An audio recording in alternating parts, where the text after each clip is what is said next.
Bagi mula selanjut keadaan situasi ekonomi dunia dan juga impaknya kepada Malaysia terutamanya apabila kita menantikan data indeks harga pengguna pada minggu ini, saya membawakan Profesor Madya Dr. Ahmad Razman, pensyarah kanan Putra Business School yang bersedia pada ketika ini. Assalamualaikum, Doktor. Selamat pagi.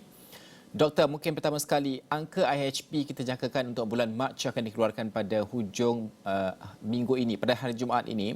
Dan kalau kita melihat trendnya di peringkat dunia, di Amerika Syarikat, di UK dan sebagainya, angka inflasi ini menjadi kegusaran tinggi. Begitu juga apa diperkatakan oleh World Bank, Bank Dunia dan juga IMF sendiri yang mengatakan bahawa ini akan berterusan dipacu oleh krisis ketegangan di Ukraine.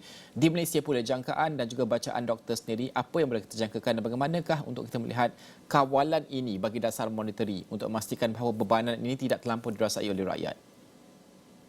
Ya, Najib, apabila kita melihat pola inflasi bagi negara-negara seperti Amerika Syarikat memang menunjukkan peningkatan sehingga 7.9%, zon Eropah 5.5%, ke Korea semua menunjukkan peningkatan. Tetapi kalau kita lihat statistik inflasi Malaysia sejak beberapa bulan, terutamanya pada bulan Januari dan Februari. Januari dulu 2.3% turun kepada Februari 2.2%, dan paling tinggi kita pernah pergi pun 4.9% semasa tahun lepas, bulan Mac macam tu. Dan walaupun sejak 2 bulan sebelum ini menunjukkan penurunan, tetapi memang apabila kita melihat situasi sekarang, terutamanya konflik Rusia Ukraine dan juga orang kata disruption in the global supply chain ataupun gangguan pada rantai bekalan melibatkan beberapa barangan yang orang kata menjadi keperluan asas seperti makanan, maka saya melihat untuk bulan Mac dan seterusnya kita akan menjangkakan kenaikan sedikit untuk indeks harga pengguna, tetapi ianya tidaklah orang kata setinggi seperti yang dialami oleh negara lain, kerana kita ada beberapa faktor yang memungkinkan bahawa kadar inflasi itu tidak akan orang kata melebihi 4%. Sudah pasti pada masa yang sama kita melihat bahawa isu sekuriti makanan kerana apabila tercetusnya perang di Ukraine sebagai contoh, mereka ini menghasilkan 40% keperluan gandum, 14% keperluan gandum dunia, dan sudah pasti kita melihat bahawa gangguan itu akan berlaku dari segi harga, bekalan dan sebagainya. Bagaimana untuk kita melihat bahawa sekuriti makanan di Malaysia ini harus diberikan perhatian untuk diwujudkan jaminannya, kerana Setiausaha Pembendaraan Amerika Syarikat sendiri mengatakan bahawa institusi kewangan perlu memberikan dan juga memainkan peranan lebih besar, membantu petani kecil, membantu peladang dan sebagainya untuk memastikan tanaman hasil mereka terus meningkat bagi mewujudkan sekuriti makanan. Di Malaysia bagaimana keadaannya, Doktor? Ya, memang walaupun kita tahu bahawa indeks harga pengguna kita masih lagi di kadar yang rendah, tetapi kalau kita lihat pecahan barang-barang ataupun perkhidmatan di dalam indeks tersebut, sudah tentunya makanan dan minuman menunjukkan peningkatan semakin tinggi. Sekarang ni kalau bulan Februari itu 3.7%, dan kalau kita tengok pengangkutan juga turut menunjukkan peningkatan. Dan kalau kita perincikan lagi makanan itu, memang sudah ramai yang mendapati bahawa barangan makanan tertentu telah menunjukkan peningkatan yang amat tinggi, seperti ayam, daging dan minyak dan sebagainya.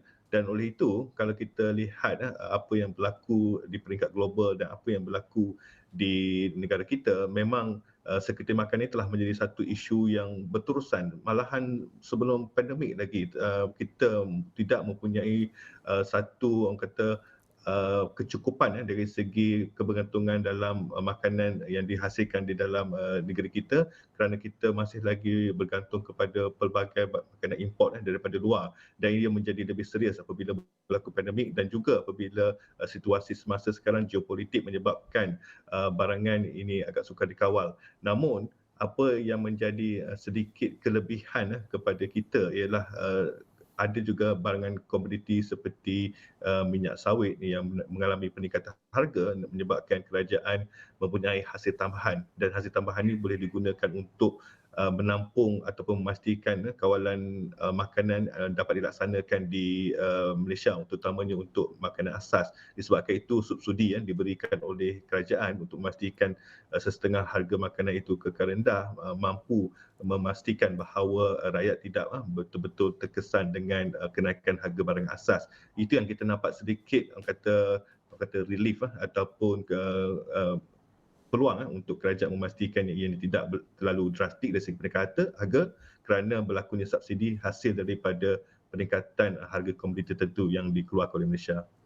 Dan sudah pasti pada masa yang sama, Doktor, kalau kita melihat bahawa tidak mudah untuk Bank Pusat dari segi latar data dasar monitorinya untuk dilakukan peningkatan kadar faedah dan sebagainya. Kalau kita melihat kerana stagflation itu berlaku di negara maju. Di Malaysia pula bagaimana realitinya? Bagaimana pandangan Doktor untuk kita adakah akan berlaku peningkatan OPR yang mungkin untuk mengawal keadaan inflasi bergerak kepada hujung tahun ini?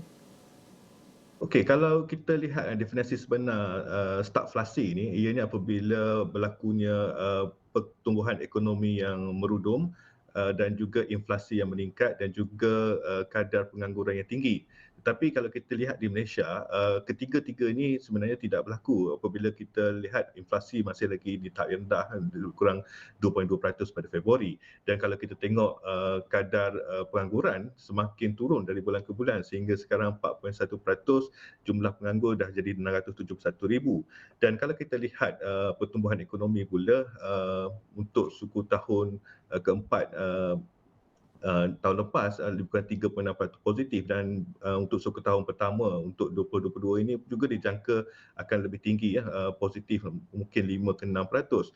Dan disebabkan itu apabila kita melihat keputusan Bank Negara pada masa ini masih lagi mengekalkan OPR pada 1.75% sejak Julai 2020 sampai sekarang masih lagi di tahap yang rendah kerana Bank Negara saya melihat mereka yakin masih lagi ada ruang untuk ekonomi untuk berkembang tanpa ada keperluan menahan pertumbuhan tersebut dengan menaikkan kadar OPR. Itu juga yang menyebabkan inflasi kita di negara kita agak terkawal kerana OPR masih rendah. Apa yang berlaku di luar sana, banyak negara sudah mula menaikkan kadar interest mereka, kadar faedah mereka yang turut menyumbang kepada kenaikan inflasi. Di sini keputusan Bank Negara Malaysia masih mengekalkan kadar 1.75% itu dilihat melambatkan lagi kesan inflasi. Namun ramai dah menjangka sepanjang tahun ini kemungkinan mungkin separuh tahun kedua kadar OPR itu mungkin akan dinaikkan kepada 2% untuk memastikan bahawa tidak berlaku orang kata overheating of economy.